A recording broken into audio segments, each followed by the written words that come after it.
Voilà mes amis, on se retrouve une fois de plus avec notre cher ami et grand maître Monsieur Ababou. Et on va terminer aujourd'hui notre texte du Zohar que l'on avait commencé. Ceux qui ont écouté le cours de la semaine dernière donc savent à quel point ce cours était absolument fabuleux.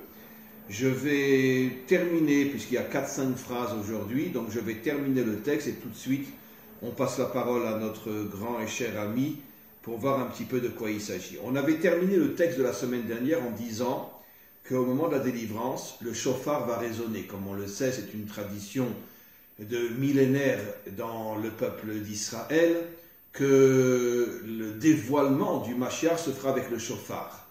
Je ne sais pas si c'est à prendre à la lettre véritablement, parce qu'en vérité, le shofar représente la sphira de la Bina, comme on le sait. C'est-à-dire une sphira qui est complètement au-dessus de ce monde. Ça veut dire que les lumières et les forces de la Bina vont se dévoiler dans le Mashiach, et il aura une force qui sera complètement surnaturelle, et qui lui permettra justement de pouvoir réparer le monde, pas tout seul, oui. Excusez-moi, la Bina étant évidemment la surnature, mais étant l'intériorité de la Malchut. L'intériorité de la Malchut. C'est-à-dire qu'en fin de compte, le Mashiach qui vient par la Malchut, par Yehuda, n'est-ce pas, va intégrer dans son intériorité la Bina. Et c'est comme ça qu'il va parler. C'est-à-dire que la parole du Mashiach ne peut être transmise que si la Bina et la Malchut soient reliées l'un à l'autre. C'est pour ça que dans le nom divin, les deux sont représentés par un et. Absolument. Le premier et qui est le et intérieur. Exactement. Et le dernier et qui est le et extérieur. Voilà. Et qu'est-ce que font tous les dirigeants depuis le début de l'histoire? Séparer l'intériorité de l'extériorité. C'est exactement ça. Empêcher Dieu de se dévoiler dans ce monde. C'est exactement ça. Et le Mashiach fera tout le contraire. C'est exactement ça. C'est pour ça que c'est très important de comprendre, c'est que aujourd'hui nous sommes dans les parachutes entre Léa, Yaakov, Rachel. Léa étant liée à la Bina, c'est une femme extrêmement pieuse, extrêmement élevée. Rachel étant liée à la Malchut. Donc tout le problème c'est de relier la Bina à la Malchut, c'est-à-dire c'est pour ça que Rachel a accepté de faire passer son droit marital à Léa, parce qu'elle savait très très bien qu'en fin de compte, pour qu'il y ait le Mashiach ben David, c'est-à-dire les enfants de Yaakov, notamment par Yehuda, Léa, il faut passer par Léa, mais Léa étant la Bina intégrée dans la Malchut, c'est-à-dire que, et c'est pour ça qu'en fin de compte, Léa qui était réservée à Esav, à Ésaü, eh bien, en fin de compte, elle s'est mariée avec Ésaü, mais la partie Ésaü qui est de Yaakov. À Kol Yaakov, Yadaï et Esav. Les mains sont de Esav. Exactement. Et Rachel, elle s'est mariée avec le côté, entre guillemets, de Yaakov. Rouchani, comme on dit, spirituel de Yaakov Avinu. D'ailleurs, pour compléter ce que vous dites, c'est aussi la raison pour laquelle Rachel a demandé d'être enterrée à Bethléem, l'endroit où allait naître David, pour bien nous faire comprendre que elle et Léa avaient toutes les deux un lien avec la venue du Mashiach, qui commence avec David. Absolument. Alors, regardez ce que le dévoilement de la Bina va faire, cette phrase fabuleuse, dont on est tellement conscient aujourd'hui, les Afka Avadim Lecheru. Que toute l'humanité qui est prisonnière aujourd'hui et qui est transformée en esclave sera enfin libérée. Alors voilà, ça aussi c'est très très important. On peut rester des heures et des heures là-dessus. Des millénaires. Bien entendu, même des millénaires. Bien entendu, c'est le Zohar. Mais il faut comprendre une chose. Vous me permettez quelques minutes là-dessus. Bon, il faut comprendre une chose très très très importante. Amalek, c'est une force qui vient du serpent. On répète, Amalek est une force qui habite le serpent, du Bereshit, le serpent primordial. Et tout le problème, c'est pas de détruire le serpent, c'est de détruire Amalek qui est dans le serpent. Lorsque le Amalek sera détruit par Dieu, c'est écrit, n'est-ce pas, à partir de ce moment-là, le serpent resplendira et sera le Mashiach. Le serpent se transformera, se convertira, si vous voulez, en Mashiach ben David. Je peux vous interrompre pour confirmer en quelque sorte ce que vous dites. C'est qu'en vérité, de la même manière que le bien est rentré dans le mal, le mal est rentré dans le bien. Exactement. Et Amalek se cache dans le Nachash pour l'empêcher de se transformer en Mashiach, puisque la valeur numérique de Nachash et Mashiach, c'est la même valeur numérique. C'est ça, exactement. D'accord. Donc, ce qu'il faut comprendre, un point très très important, c'est que cette fameuse faute d'Adam Arishon, qui a séparé le côté féminin du côté masculin, a entraîné donc l'intériorité, le féminin, de l'extériorité, le masculin. Voilà. Alors, a entraîné un phénomène fondamental, c'est tout simplement le sens au niveau de l'universel de culpabilité. C'est-à-dire qu'avant la faute d'Adam Rishon, qu'est-ce qui s'est passé? On répète, mais c'est très important, on répète. Il y a une réception et une réalisation. Le côté masculin reçoit, le côté féminin réalise. Et à partir de ce moment-là, il y avait une symbiose extrêmement parfaite entre Dieu et Adam Rishon. Ok? C'était parfait. Ça veut dire quoi parfait? Ça veut dire Akadosh Baruch Hu donner sa volonté, transmettre sa volonté à Adam. Et l'homme et la femme le réalisaient. Et l'homme et la femme le réalisaient ensemble. D'accord? Ça c'est avant la faute. Avant la faute. On parle d'avant la faute. Maintenant, la faute a fait qu'en fin de compte, cette réalisation, ce désir, ce qu'on appelle ce désir primordial, n'a pas eu lieu. Donc ça a été la puissance du serpent, n'est-ce pas? La puissance d'Amalek, ça a été simplement de casser le lien entre l'homme et Dieu, le projet humain du projet divin. D'abord entre l'homme et la femme, voilà, bien sûr. L'intériorité et l'extériorité. Bien sûr. Mais surtout, ça a entraîné un refoulement de ce désir. Vous comprenez? Et ce refoulement de ce désir est lié aujourd'hui, et dans toute l'histoire on le voit, n'est-ce pas, à ce refoulement dans l'inconscient collectif des nations, dans l'inconscient collectif, ce refoulement a entraîné une sorte de haine de soi.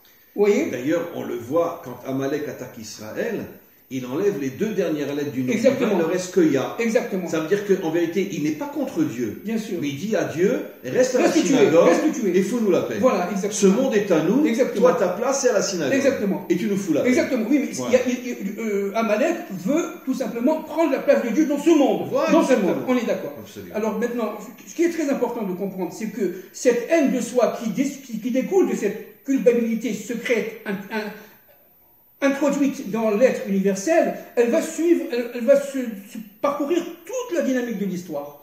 Et dans toutes les civilisations, l'humanité va se sentir mal à l'aise jusqu'à l'arrivée du Mashiach ben David avec ce manque intérieur.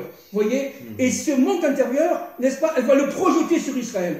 C'est-à-dire qu'en fin de compte, le côté négatif, le côté négatif de Damarishon, c'est-à-dire le monde de la faute, le monde du mal, le mal, les forces d'Amalek vont tout faire pour que l'humanité se retourne contre, avec des mensonges inimaginables et une traversation de l'histoire, etc., de manière à ce que cette histoire travestie, est complètement fausse. Pour empêcher la délivrance. Pour empêcher tout simplement la délivrance, c'est-à-dire le chibour, le lien entre l'homme et la femme, entre Israël et les nations. D'accord? Donc, tout le problème maintenant, à la fin des temps de l'histoire, c'est de faire en sorte que Amalek soit détruit par Dieu. Pourquoi? Parce que tant qu'Amalek est là, tant qu'Amalek existe... détruit par Dieu par l'intermédiaire du Mashiach. Ah oui, de toute puisque façon. La Tourim dit clairement que c'est le Mashiach qui détruira Amalek. Ah oui, de toute façon. Avec les forces de Dieu. Bien entendu. Mais c'est lui qui détruira Amalek. Dieu va utiliser le Mashiach, bien entendu, mais Dieu est derrière tout ça. C'est lui le seul maître de l'histoire. Évidemment. Le Mashiach, ce n'est qu'un instrument. Absolument. Ce n'est qu'une courroie de transmission, c'est tout, si vous voulez. Mais c'est Dieu qui va intervenir pour pouvoir particulièrement épurer le monde, et notamment le monde des nations, mais pas seulement, mais aussi le monde Israël. N'oublions pas qu'Israël, c'est un couple des nations. À partir de ce moment-là, pour que le couple Israël-nation se reproduise, ce qu'on l'a dit toute fois, par le code 71, 70 nations plus Israël. Et plus Dieu, ça fait 72. Et plus Dieu, ça fait 72. On reconstruira le monde dans le Chesed. Voilà, exactement. 72 étant évidemment la guématria du Chesed. Voilà, alors je vais juste terminer le petit texte, et puis après je pose le livre et on rentre dans le texte. Donc, tout le but de la délivrance, c'est de libérer l'humanité de son esclavage. Alors, l'esclavage, il est visible dans les mondes où il y a encore une certaine forme de dictature, comme en Corée du Nord, d'une certaine manière aussi en grande partie en Chine, en Russie, etc. Et le plus grand de tous les esclavages, comme on le sait, c'est dans le monde moderne, la démocratie. Ça veut dire que finalement, ils nous ont séduits avec des vanités qui ne servent à rien. Oui, c'est la ruse du serpent. La ruse du serpent, exactement. Voilà, va au restaurant, va au cinéma, regarde la télévision, travaille, gagne de l'argent, et tu nous fous la paix, tu es un sale animal, un sale chien, et surtout vaccine-toi aussi, comme ça tu es encore plus qu'un chien. Non, j'aurais pas dû dire ça peut-être. Non, c'est pas grave. Et donc, tout le but de la délivrance, c'est donc de délivrer l'humanité de son esclavage.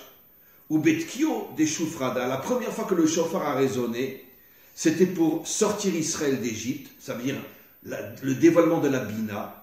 Vekar Zamin Zimna Achara les Sofia Maya. À la fin de l'histoire, le chauffard va résonner encore une fois, au moment de la délivrance finale.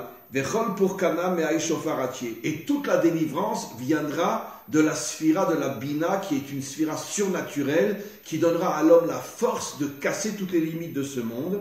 Ou Beginkar Itbe Yitziat Mitzrim Beparshat Tada, de A Me'ai Shofar Da'ate. C'est pour ça qu'on parle de la sortie d'Égypte dans toute la Torah, qui est le modèle de la délivrance finale. Becheladit de Yud, de Patar Ahmadile. C'est pour ça que la première lettre du nom divin est le Yud, parce que le Yud fait allusion au Yesod, c'est-à-dire à toutes les fondations cachées. La Torah, Dieu, les tzadikim, toutes les fondations cachées qui tiennent ce monde, mais que personne ne voit. Des Afi Kalale Purkana. Et un jour, toutes ces forces cachées se dévoileront et on pourrait dire, vous savez meilleur, crieront pour délivrer le monde. Veda et Taninia des Shema Kadisha, et se dévoilera aussi le deuxième He du nom divin, le dernier He du nom divin, qui est la Malchut. C'est énorme, c'est énorme. C'est absolument énorme. Je dis, quand on lit le Zohar de Hashem Bar Yochai, on se dit, mais malheureusement, comment même une grande partie des Juifs ne savent même pas que toute la lumière de la délivrance et du Mashiach est cachée dans ce livre-là. Et c'est absolument incroyable. Le Mashiach ne peut sortir que si on étudie la Torah des secrets, la Torah du Sod. C'est pas possible. C'est ce que dit Rashbi. C'est pas possible. Quand le Sefer HaZohar se répandra dans le monde entier, à ce moment-là, le Mashiach viendra. Voilà. Vous savez que j'ai un coup avec des Africains. Les Africains, c'est eux-mêmes qui m'ont demandé, Rav, on veut maintenant étudier le Zohar avec vous. C'est ça. Les Africains. Ça. Absolument. C'est-à-dire que même l'humanité tout entière commence à comprendre que le Zohar est la lumière de la délivrance finale. Oui, et ils veulent se préparer à être aux côtés du Mashiach pour la délivrance. Et ils savent que c'est que grâce au Zohar. Et vous savez que Rashbi a été créé avant la création.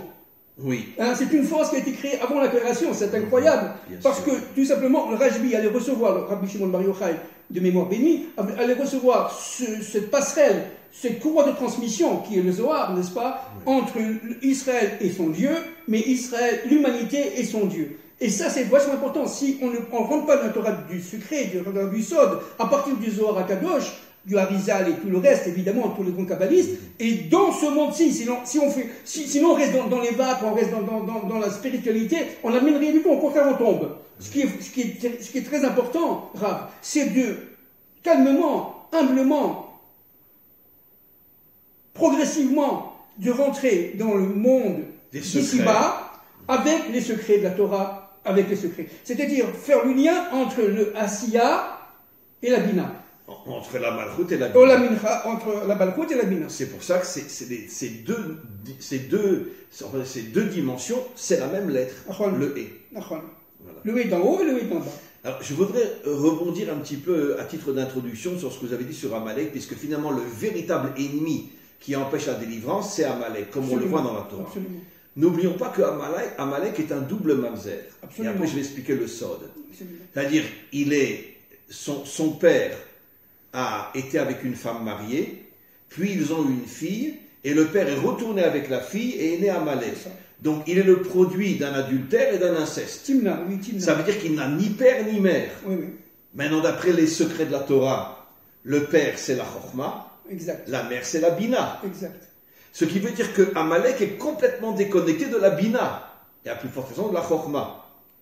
Donc, comme d'une certaine manière, il porte en lui, à cause de ce qu'a fait son père, il porte en lui, on pourrait dire, la coupure avec la Bina, eh bien, c'est une sorte de vengeance en lui. Ah oui. Il veut que le monde entier soit déconnecté de la Bina. C'est très fort. Et comme il sait que le peuple qui a le potentiel le plus élevé de se connecter à la Bina, puisque nous sommes le peuple qui porte en lui le nom divin, où il y a la Bina et la Chokhmah, il fait tout pour s'attaquer à Israël, Absolument. en se disant, si Israël disparaît, aucune nation ne pourra atteindre la Bina, Absolument. parce que les nations ne peuvent atteindre la Bina que par le biais des enseignements d'Israël. Absolument. Et donc, comme ça, je pourrais transformer toute l'humanité en esclave. Absolument. En vérité, je dis toujours, et je vous cède la parole, l'antisémitisme, c'est pas qu'ils sont contre les Juifs, ils sont contre l'humanité tout entière. Absolument. Ils détestent autant le français ou l'allemand ou le belge que le juif.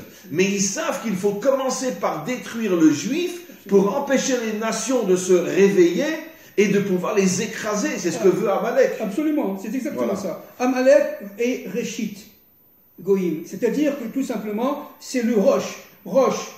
Dans le mot Réchit, vous avez les hautinotes de roche. La racine. La racine, c'est dire la tête. C'est-à-dire que le but d'Amalek, c'est de prendre la tête, le pouvoir dans les peuples, le pouvoir gouvernemental, le pouvoir économique, le pouvoir politique, le pouvoir judiciaire, tout ce que vous voulez, tous les types de pouvoirs, d'accord, y compris en Israël, de manière à tout simplement couper la capacité, empêcher la capacité du monde, c'est-à-dire des nations et d'Israël, de retrouver leur Dieu et de s'unir vers le Dieu un. C'est-à-dire que c'est un combat... Pas seulement Israël, les nations oui, aussi. Oui, le monde, les nations. C'est contenu dans le mot Chesed. Absolument. 70 nations, Israël, Dieu, c'est Chesed, qui reconstruit le monde. Absolument. Donc Israël ne peut pas reconstruire le monde sans les nations. Les nations ne peuvent pas reconstruire le monde sans Israël. Absolument. Israël étant quelque part l'intériorité, les nations l'extériorité. Donc c'est un couple. C'est un couple.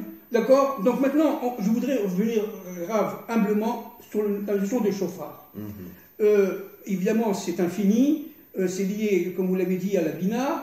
Le chauffard, c'est une dimension qui est de la surnature, n'est-ce pas? Chacun doit avoir le chauffard en lui, c'est-à-dire cette lumière, ce oraganouz qui s'allume, cette lumière cachée, qui est la Bina, et qui va, grâce au chauffard, c'est quoi le chauffard? C'est ce son qui vient de l'extériorité, et par la bouche, vous voyez, l'extériorité vers l'intériorité. Alors, je voudrais que vous me disiez, est-ce que je suis sûr que vous allez trouver la bonne réponse, comment se fait-il que le chauffard est une corne d'animal? Comment la Bina, qui est une sphira, qui est au-dessus de ce monde, peut-elle se cacher dans la corne d'un animal? Mais bien sûr, parce que c'est l'union des contraires, hein. Bien sûr, c'est l'union des contraires. Je sais que vous alliez dire ça.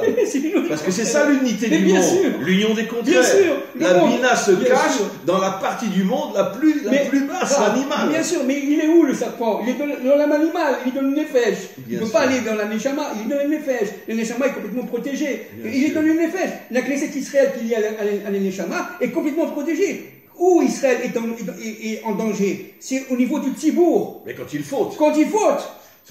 Quand il quitte l'intériorité pour rentrer dans l'extériorité. Exactement. Alors, le question c'est que le chauffard, c'est ce son qui vient, n'est-ce pas, de l'au-delà, de la surnature, de la Bina, qui pénètre chacun d'entre nous et aussi, évidemment, l'universel, mais d'une manière cachée, et qui va réveiller les âmes qui ont, au fond d'eux-mêmes, cette lumière qui est empêchée par la pureté de resplendir. C'est ça le chauffard. C'est donc, si vous voulez, le chauffard. Alors, le Rav Kook dit qu'il y a 3 types de chauffards, si je peux me permettre. Je vais très très rapidement. Je sais que c'est infini ce que dit le Rav Kook dans son livre Orot à Kodesh. Il dit qu'il y a 3 types de chauffards. Il y a le grand chauffard, le moyen chauffard et le petit chauffard. Le petit chauffard, c'est le chauffard qui va... Le Rosh Hashanah. Voilà, exactement. Le moyen absolument, de la Torah. Absolument, le Rosh Hashanah, c'est-à-dire qu'il va tout simplement, individuellement et collectivement, après un mois de tchouva et au mois d'Elul, avant Rosh Hashanah, etc., va permettre aux Juifs d'être quelque part lui-même, se sanctifier à Yom Kippour. Et au niveau historique, en fin de compte, ce sont tous ces gens qui sont en train de faire le travail intérieur, notamment qui cherchent la vérité, qui cherchent le Hémet. Donc pourquoi il est appelé Katan? Parce que c'est un chauffard individuel. Oui, c'est ça, j'allais vous dire. Il concerne chacun en particulier. Exactement. Voilà. Chacun en particulier, n'est-ce pas? D'abord Israël, mais aussi les non-juifs, qui cherchent au fond d'eux-mêmes la vérité, ils cherchent Dieu en eux, et cette force qui permet d'atteindre la lumière intérieure, le Or Agalous, la lumière cachée, ce qu'on appelle le Zikaron, d'accord, ça s'appelle le Zikaron en hébreu, dans le monde secret, si vous voulez. Eh bien, cette lumière-là, c'est le chauffard. Le moyen chauffard, qu'est-ce que c'est? Le don de la Torah. Exactement. Le moyen chauffard, c'est le don de la Torah, c'est-à-dire véritablement... Parce que ça a été donné à un peuple, mais pas à tous les peuples. Voilà. C'est plus l'individu, c'est Israël. Donc c'est moyen. Exactement. Mais c'est pas encore le vrai. C'est pas encore le vrai, c'est pas encore le terminal. Et ce qui est très intéressant de comprendre, c'est que à Shavuot, le jour du don de la Torah, c'est le 8e jour. Hein, c'est pas moi qui le dis, c'est Manitou. 7 jours de Pessah, n'est-ce pas? Le 7e jour étant évidemment l'ouverture de la mer, des gens. Mais le 8e jour, qui est lié d'ailleurs à Shmini Atzeret, le 8e jour de Sukkot, le 8e jour, c'est le don de la Torah. C'est Shavuot. Donc, encore une fois, correspond à la Bina. Qui correspond, oui, à la Bina. Le Zohar dit explicitement que la Torah est sortie de la sphira de la Bina. Absolument. Donc ça confirme ce que vous dites. Absolument. Au niveau des codes, Absolument. le don de la Torah correspond au 8e jour, comme la Absolument. circoncision, Absolument. le 8e jour. Absolument. Comme Hanouka, les 8 jours. Absolument. Parce qu'une poignée de Kohanim n'aurait pas pu renverser la plus grande armée du monde sans les forces de la Bina. Absolument. Absolument. Et le troisième chauffard étant ce chauffard universel De la qui délivrance. Qui s'appelle le grand qui chauffard. s'appelle le grand chauffard. Comme on dit dans la tfila, dans la prière, Utka Beshofar Gadol. Voilà, c'est ça. Sonne du grand C'est chauffard. ça, c'est ça. Parce que ce ne sera plus uniquement le chauffard de l'individu, C'est ça. ni même d'Israël, mais de l'humanité tout C'est ça. entière. C'est la reconstitution du couple Israël-monde, Israël-nation. C'est exactement ça. Maintenant, cette force-là, qui a un chauffard incroyable, qui annonce le Mashiach ben David, n'est-ce pas? C'est un chauffard qui va permettre la destruction d'Amalek, la destruction du mal. Parce que ça va être assourdissant. Les gens vont comprendre, si vous voulez, individuellement, mais cette fois-ci collectivement aussi. Il va y avoir un groupe, un mouvement qui va sortir du bas, du Bien monde, sûr. de notre monde. Au niveau des peuples. Au niveau des peuples. Les vrais hommes et les vraies femmes. Oui, les vrais hommes et les vraies femmes qui descendent vraiment d'Adam Arishon, parce que, comme on le sait, beaucoup dans l'humanité ne descendent pas d'Adam Arishon. Pas du tout, c'est des démons. Absolument. Et bien, de tout ça, va y avoir un réveil. Ce réveil va être provoqué par le grand chauffard. Vous comprenez? Bien sûr que c'est ça. C'est intéressant parce que je vais dire une blague comme ça, mais ça me fait penser, parce que en français, chauffard, c'est un chauffard, quelqu'un qui roule très mal. Mais en vérité, j'ai l'impression, vous savez que souvent, vous le savez vous aussi, il y a des correspondances entre le français et l'hébreu d'une manière extraordinaire. Mais c'est quoi le chauffard? Quelqu'un qui roule n'importe comment, pour nous faire comprendre que la délivrance va se passer d'une manière que personne ne pourra saisir. Par surprise. C'est quelque chose que Absolument. personne ne va pouvoir comprendre. Mais d'où ça vient? Oui, oui. Comme un chauffard qui roule n'importe comment. Absolument. Chauffard en hébreu, c'est le son du chauffard, mais chauffard bon, en français, très bon. ça veut dire que la délivrance va suivre un chemin que personne ne pourra Et comprendre. qu'est-ce qui nous arrive? Ça va être surprenant. Qu'est-ce qui nous arrive? Tout ce qu'on a construit se détruit aussitôt. On a construit les systèmes économiques, les systèmes, les doctrines, les structures, tout au niveau économique, social, politique, tout s'effondre, on reste nul devant Hachem. Mais qu'est-ce qui se passe? Qu'est-ce qu'on a fait? Qu'est-ce qui se passe? Et cette surprise-là est provoquée par le grand chauffard. C'est exactement ça. Alors, une autre question. Comment vous voyez, ce qu'on a vu dans le texte, que le chauffard, la bina, a pour qualité première de libérer le monde de son esclavage. D'accord? On a expliqué soit l'esclavage visible au niveau des dictatures, tu bouges, on te tire une balle dans la tête, ou soit la dictature cachée, la démocratie, tu me déranges Coluche, on t'envoie un camion. Oh, c'est un accident, quel pauvre Coluche, il est mort. Très bien. Mais donc, ou c'est visible ou c'est caché. Mais de toute façon, tout celui qui dérange, il est éliminé. Comment vous définissez la notion de liberté? Comment? Parce que c'est quand même une notion, finalement c'est le drapeau de la délivrance, la liberté. Mais la liberté, bien sûr, ça ne veut pas dire je fais ce que je veux. Ça veut dire quoi? Je fais la volonté de Hachem. Liberté chérie. Alors, pour arriver à la vraie liberté, alors vous avez, si vous voulez, une infinité de définitions de la liberté. Bien entendu, les philosophes, toute la culture française, allemande, américaine, parlent que de la liberté. En fait, la démocratie, c'est soi-disant la liberté. Donc, qu'est-ce que c'est que la liberté? La liberté, pour nous, c'est de passer du temps des nations au temps de la royauté d'Hachem. C'est ça. On est parfaitement libre lorsqu'on est avec Hachem. C'est-à-dire lorsqu'on dépasse les structures, on dépasse les systèmes, on dépasse la limite de ce monde, le monde, si vous voulez, de Asiya, je l'ai dit tout à l'heure, n'est-ce pas, le monde de la faisabilité, on le dépasse grâce à la Bina, de manière à être parfaitement libre de quoi? De toute dictature, de tout système, de toute désinformation, etc. Parce qu'on est lié à l'infini. On est l'infini à l'infini. On devient nous-mêmes infini. Exactement. Donc la liberté, c'est faire rentrer en soi, en se connectant à Dieu qui est infini, l'infini des forces d'infini. C'est exactement. La liberté, c'est... Plus rien ne nous limite. Exactement. La vraie liberté, c'est l'infini dans l'infini. C'est-à-dire véritablement l'union entre Dieu et les hommes. Et ça, c'est la liberté absolue. Et c'est pour ça que le Mashiach va être cette force qui va permettre la prise de conscience de cette liberté. Mais Amalek va tout faire pour éviter que l'homme soit pleinement libre. Il va créer des fausses libertés. Liberté d'aller au cinéma, liberté de rigoler, liberté je suis libre. Mais la démocratie. Alors Dieu te dit, Tout simplement, attention, ça n'a rien à voir avec la liberté vraie. Au contraire, elle te transforme en Au animal. contraire. Elle descend de l'Neshama, elle descend au niveau du Nefesh, du Nefesh Banefesh, du Nefesh Banefesh. Vous savez qu'aujourd'hui, les maîtres des secrets disent qu'on est dans le Nefesh Banefesh. Ça veut dire qu'on est dans le niveau le plus bas. Le plus bas, même de la partie la plus basse de l'âme. Absolument. Vous comprenez? Alors, donc, comment parler de liberté lorsqu'on est dans Nefesh, c'est-à-dire dans le monde de la matière, mais la matière la plus basse, la plus animale. Je vous dis la vérité. Vous voulez que je vous dise ce que je pense, Rav? On est encore plus bas, pas nous, enfin, de toute manière générale, le monde, on est encore arrivé plus bas que l'animal. Ah ben ça c'est sûr. On est arrivé plus bas que l'animal, c'est-à-dire que... Vous savez, c'est pour ça que souvent, quand quelqu'un me dit on est comme des animaux, je lui dis arrête d'insulter les animaux. Exactement. Ils t'ont pas fait de mal, on est pire que les animaux. Exactement. La liberté... L'animal ne tue pas, ne massacre pas, ne viole pas. Absolument. L'animal se comporte, d'une manière animale, mais il fait pas de mal. Absolument. Même quand il tue pour manger, c'est pour manger, il tue pas pour le plaisir de tuer. Absolument. Tandis que l'homme massacre, l'homme torture, l'homme viole, donc il est pire que l'animal. Il faut qu'on arrête de dire on est comme des animaux. On est pire que les animaux. Lorsqu'on parle de l'homme, on ne parle pas du Ben Adam, d'accord? Non, enfin de l'homme, je parle des déguisés. Des déguisés, voilà. Qui sont la majorité de l'humanité. Exactement. Alors donc, la liberté ne peut se comprendre et ne peut s'acquérir et se conquérir qu'avec Dieu. Qu'avec Dieu. En sortant par la Bina, de toutes les limites de ce monde. Voilà. Et le chauffard, c'est en fin de compte un appel à la liberté. C'est un appel à la vraie liberté, au Hémet.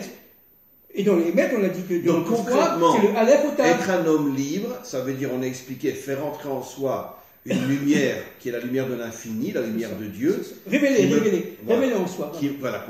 Finalement, on révèle la lumière cachée en nous, elle nous accompagne depuis qu'on existe, mais on n'est pas connecté à elle. Absolument. C'est pour ça qu'elle s'appelle le Oraganus, la lumière cachée. Mais elle est là. Mais elle est là. Absolument. Donc le Mashiach va révéler dans chaque homme et dans chaque femme cette lumière cachée, qui va nous permettre d'être des surhommes. Ça veut dire qu'aucune des limites de ce monde ne pourra nous enfermer dans un système. C'est ça. On va arrêter de se catégoriser dans des systèmes. Exactement. Voilà. On va sortir d'Égypte, mais c'est ça l'Égypte. On va sortir de sa propre Égypte. Qui veut dire Mitzrayim, limite. On va sortir de... Qu'est-ce que c'est qu'un homme libre? C'est un homme qui sort d'Égypte. Qui sort des limites. Oui, qui sort des limites. Parce qu'en réalité, le mot Égypte n'existe pas. Non, mais bien sûr. C'est Mitzrayim qui veut dire les limites. Oui, ça a été traduit par le grec. Mais bon, on parle de limites. Les limites Mitzrayim, n'est-ce pas? Les limites de la pensée, les limites de ce monde. Y compris les limites médicales, etc. Toutes formes de limites. C'est pas le médecin qui te soigne, c'est Dieu qui soigne. Il peut utiliser le médecin ou quelque chose d'autre, mais il peut utiliser le médecin. Le médecin, ce n'est qu'un intermédiaire entre Dieu et l'homme. C'est tout. Ni plus ni moins. Sinon, on fait de la Bodazara. Enfin, aujourd'hui, il vaut mieux qu'il n'utilise pas les médecins. Oui, absolument. Comme disent nos maîtres, le meilleur des médecins ira au Gehinnom. Absolument, c'est certain. Nos maîtres ont vu déjà des millénaires qu'un jour viendrait où tout le système médical et pharmaceutique serait la plus grande mafia de la Terre. Mais absolument. Et aujourd'hui, on le voit. On le voit, c'est très clair. C'est très très clair. Qui est le médecin des médecins? C'est Dieu, c'est tout, point. C'est où à Ani Hachem Rofecha, je suis Hachem, ton médecin. C'est un verset explicite. Exactement. Et qui c'est qui propage la liberté à l'homme par le Hémet, c'est Dieu. Par la vérité, c'est Dieu. C'est tout. Il n'y a rien d'autre. Toutes les autres, c'est de la dictature cachée, y compris la démocratie.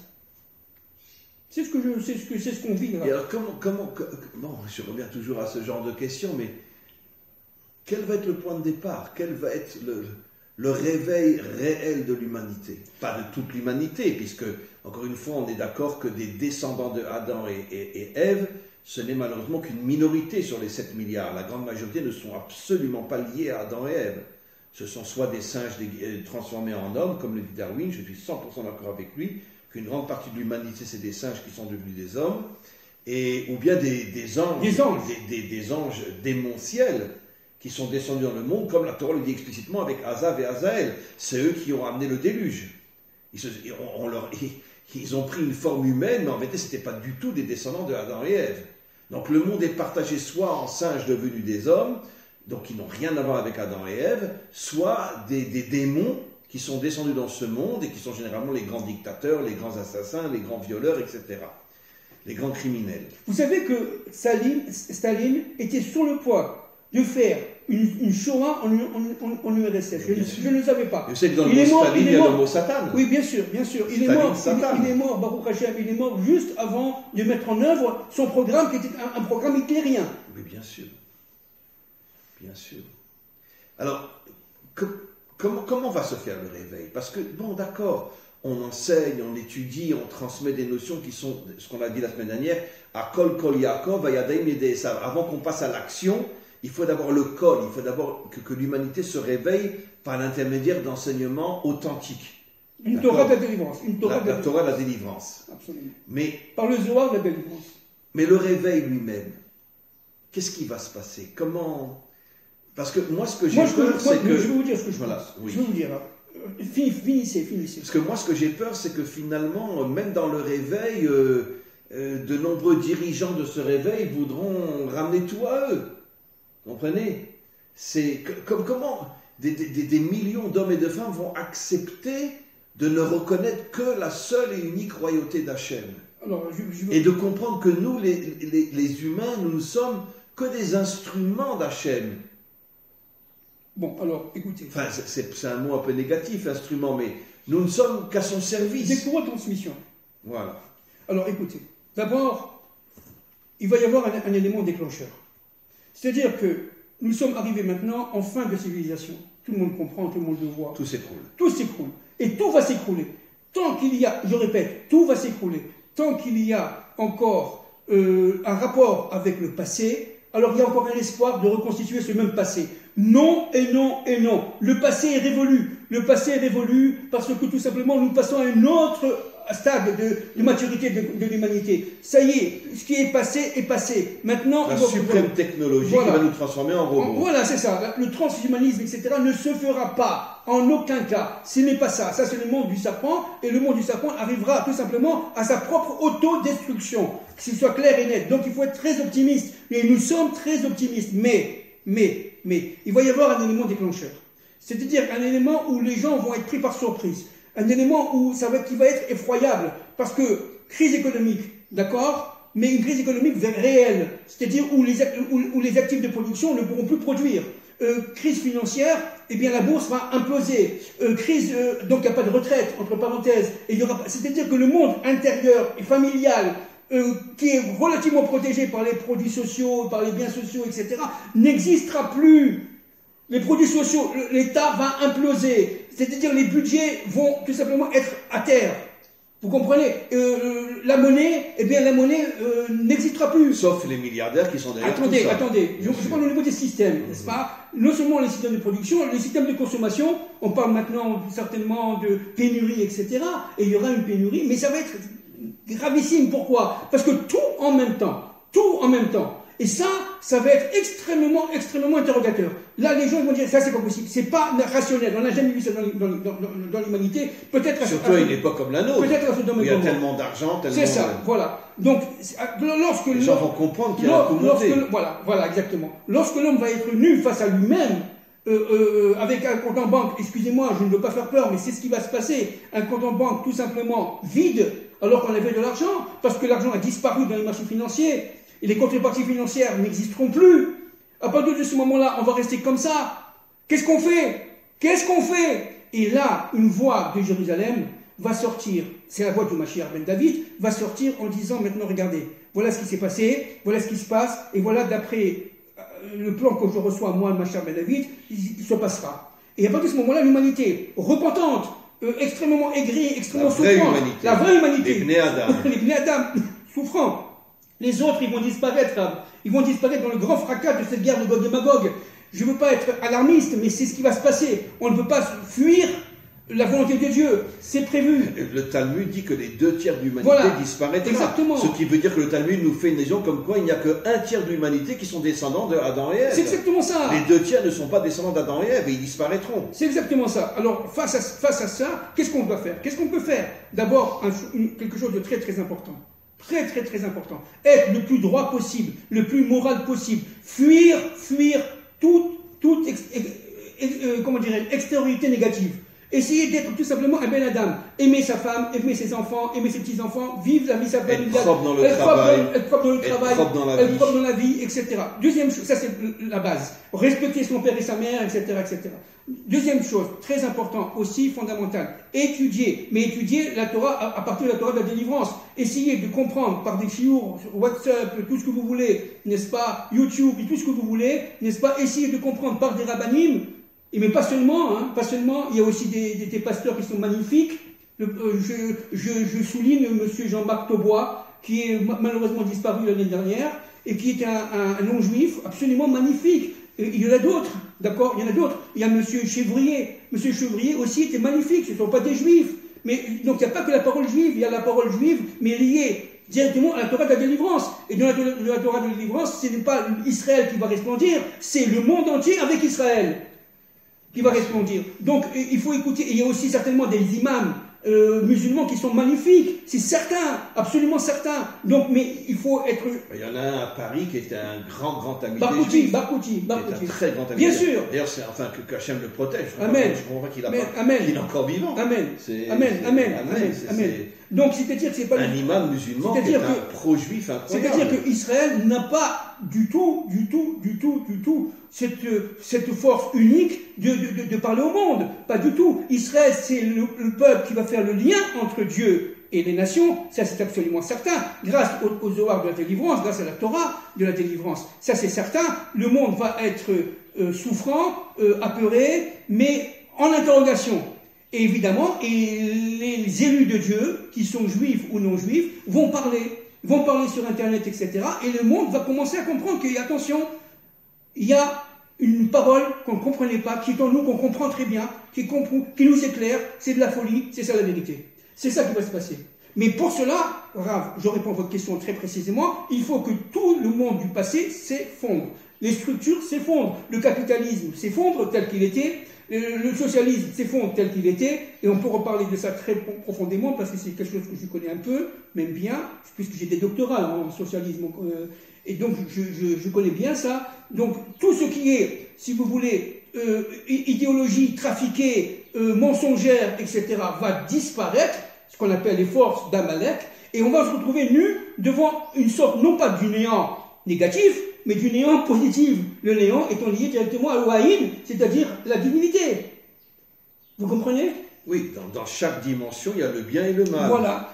Il y a le néant négatif qui détruit et le néant positif qui nous relie à la seule source. À la seule source authentique qui est le roi du monde. Absolument. Donc, ça va être un phénomène, encore une fois, extrêmement surprenant, mais qui est prévu depuis Bereshit, depuis le début, n'est-ce pas? C'est un plan de l'histoire. Dans le plan de Dieu, tout est organisé. Il n'y a pas, encore une fois, de libre arbitre. Dans le plan de l'homme, il y a le libre arbitre. On est dans le monde de l'arbre de la connaissance du bien et du mal. Mais lorsque les deux arbres vont se réunir, n'est-ce pas, dans ce monde, l'arbre de la connaissance du bien et du mal et l'arbre de la vie va se réunir. Les forces d'Amalek qui cherchent à séparer les deux mondes vont disparaître. Et tout sera pour le bien. Tout sera pour le bien. Tout sera pour la félicité. Ça sera le salut du monde. Ça sera le salut du monde. Vous comprenez, Rav? C'est-à-dire que nous sommes ici à la veille d'événements incroyables, cataclysmiques. Et ça va être très surprenant. Alors comment ça va venir? Moi je pense, encore une fois, je peux me tromper, je ne suis pas prophète, je pense que ça va venir du nord d'Israël. Je pense que ça va venir, l'image va venir du nord d'Israël. C'est-à-dire que pour toutes sortes de raisons, on va attaquer. C'est-à-dire c'est qui le nord? Le nord, les missiles du nord d'Israël. Ah, le Liban. Le Liban et tout ça. Moi, je pense que c'est ça qui va. Oui, l'Iran, etc. Je pense que c'est ça qui va. L'Iran, on dit qu'elle aura bientôt la bombe atomique. Oui, bien sûr. Mais l'Iran, on sait très bien qu'ils sont prêts, c'est des fanatiques, ils sont prêts à perdre les 2/3 de leur pays pour défendre Israël. Ah, mais bien sûr. Donc dès qu'ils ont la bombe Israël, ils nous l'envoient dessus. Mais bien sûr. Alors, c'est pour ça que maintenant, on est très proche. On est très proche de ce crack. Et cela va entraîner, évidemment, en Amérique, en Europe, etc., un clash, un cataclysme formidable au niveau économique, etc. Guerre de Gog et Magog. Parce que le pouvoir va complètement paniquer, les forces du mal vont comprendre que c'est leur fin, et à partir de ce moment-là, elles vont jeter toutes leurs forces dans la bataille. Et c'est ça, et ça va durer très peu de temps, d'accord? Le Wagner dit que ça va durer 18 minutes. Alors, on ne comprenait pas. Avec les armes d'aujourd'hui. Il y a 350 ans, qu'est-ce que tu racontes, Rav? 18 minutes? Il dit oui, ça va durer 18 minutes. 18 minutes avec les armes d'aujourd'hui, c'est largement suffisant. C'est-à-dire, véritablement, on va rester comme ça.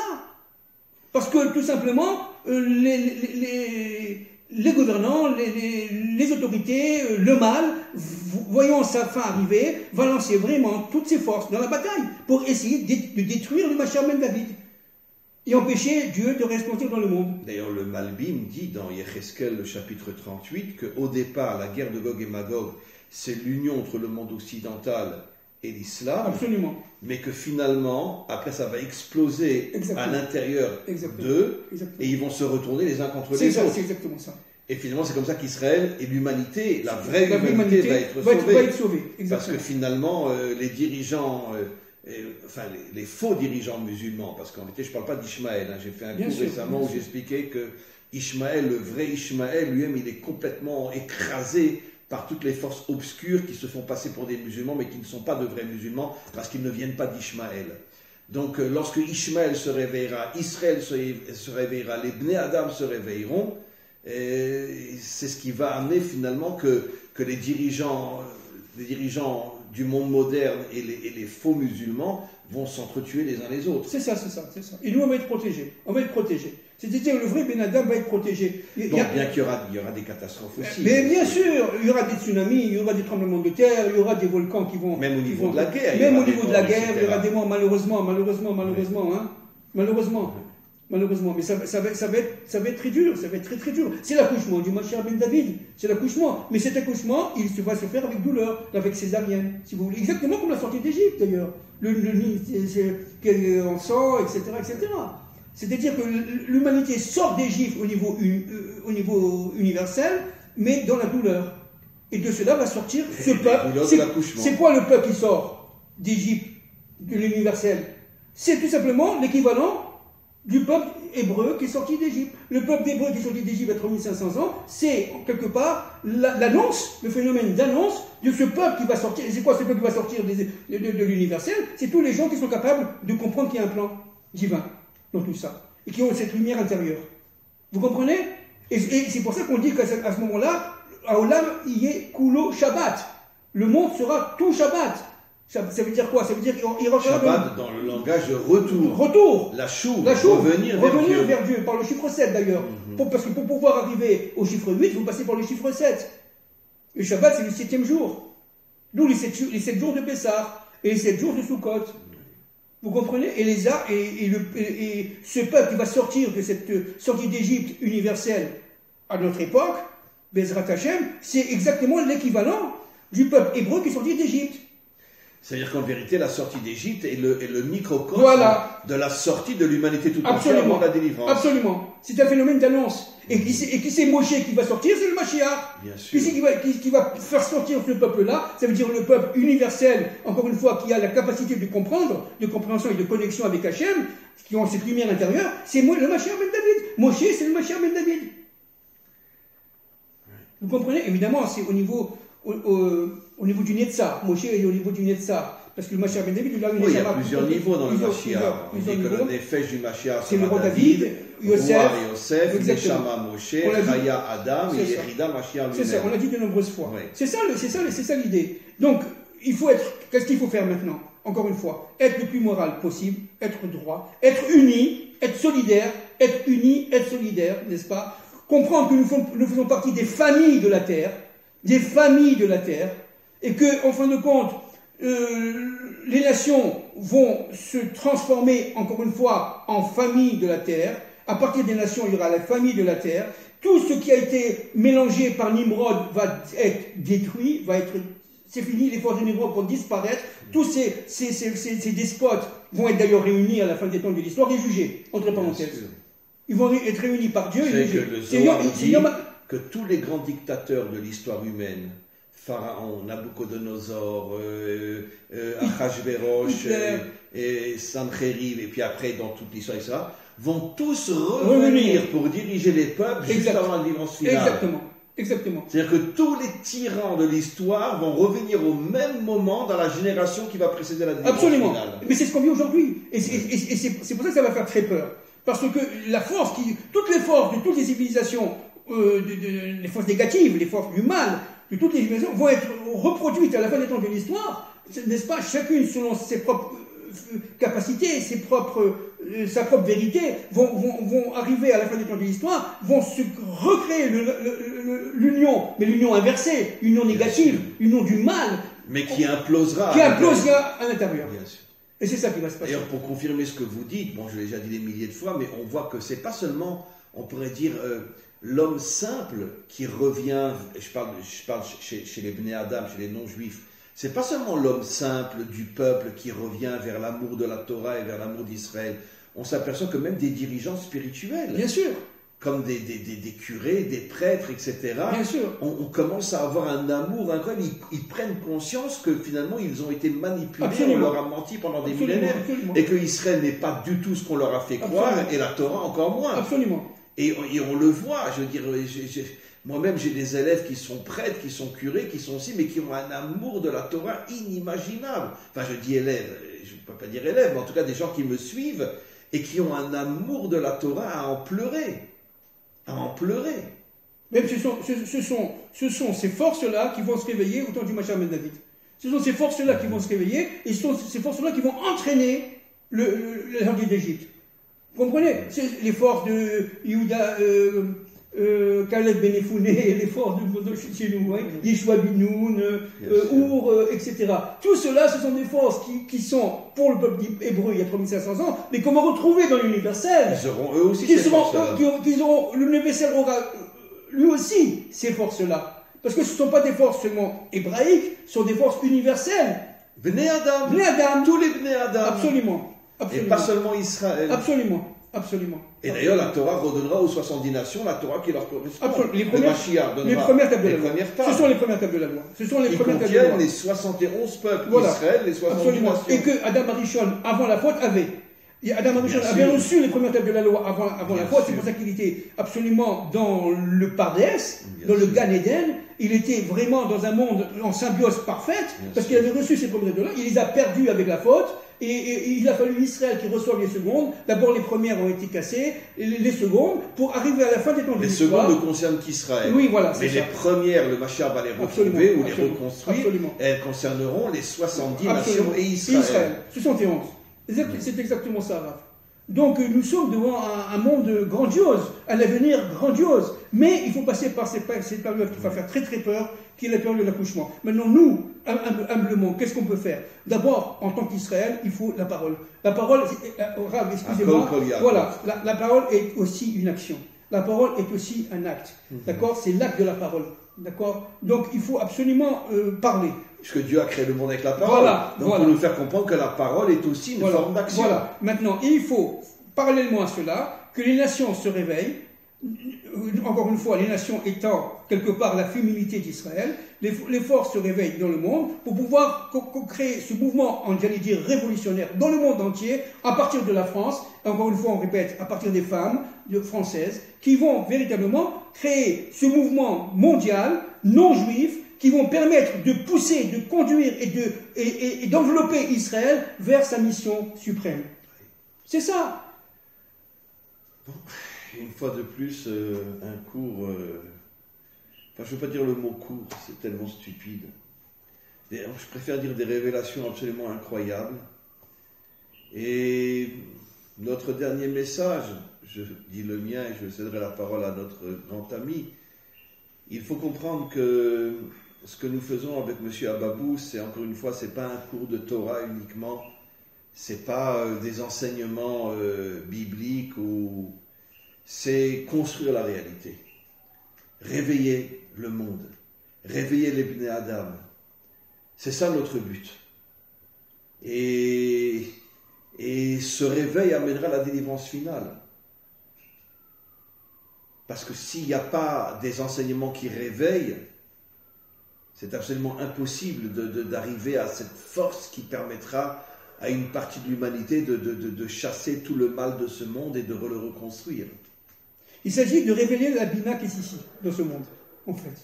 Ce qui est secret, ce qui est caché dans ce monde, il faut le révéler. Le Organouz. Le Organouz, c'est-à-dire la présence de Dieu. Dieu est présent dans notre monde, je répète. Dieu est vraiment présent, mais caché. Mais il va se délivrer. il va être tout simplement Vous savez que reconnu. nos maîtres disent que de la même manière qu'Israël est en exil, Dieu est en exil aussi. Absolument. Ça veut dire que finalement, la Shrina est en exil. Absolument. Ça veut dire que la présence divine est en exil. Ça veut dire que d'une certaine manière, volontairement, Dieu accepte d'être prisonnier. Absolument. Tant que le monde ne se réveille pas. Absolument. Et d'où notre responsabilité ici à Jérusalem, n'est-ce pas, qui est l'union des contraires, la ville absolument sublime de l'union des contraires, n'est-ce pas. Dans Jérusalem, il y aura la Bina, secrètement, et la Malchout, qui seront unis l'un à l'autre. Mais la Bina, ce sera le Beth Amikdash. Bien sûr, voilà. Et la Malchout est Jérusalem. Voilà, la Bina sera le troisième temple, et la Malchout, ce sera la royauté divine dans ce monde, à travers le Mashiach ben David. Et évidemment, les nations le comprendront, parce qu'encore une fois, Dieu a préparé son plan depuis Bereshit. Bien sûr. Donc, ils comprendront que ce que Dieu veut qu'ils comprennent, si vous voulez. Bon, eh bien écoutez, on va respirer un petit peu après ce coup, parce que moi je ne suis pas arrivé à me lever. Je ne suis pas arrivé à me lever tellement...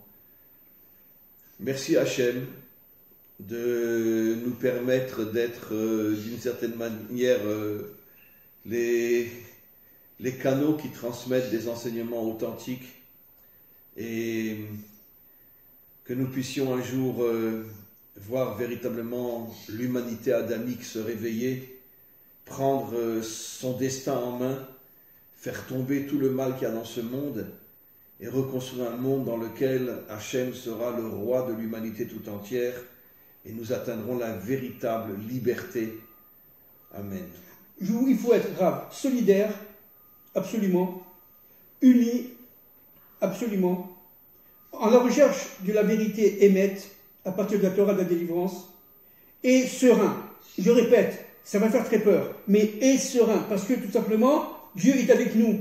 Il ne faut pas avoir peur, il faut avoir cette émouna absolue qui fait que malgré toutes les difficultés, les expériences négatives de notre vie, il faut savoir que tout ça, c'est une volonté, il y a un plan, et Dieu est avec nous. Et cette émouna-là, il faut absolument l'avoir chez nous, en Israël, et chez les nations. C'est l'émouna qui est fondamentale. À part la tchouva, c'est-à-dire avant tout le retour vers soi-même. Le Zohar dit que la vraie tchouva vient de la lumière de la Bina. Absolument, voilà. Voilà, merci beaucoup mes amis, merci beaucoup à Monsieur Ababou, et on se retrouve bien sûr la semaine prochaine pour continuer. À très bientôt. Au revoir.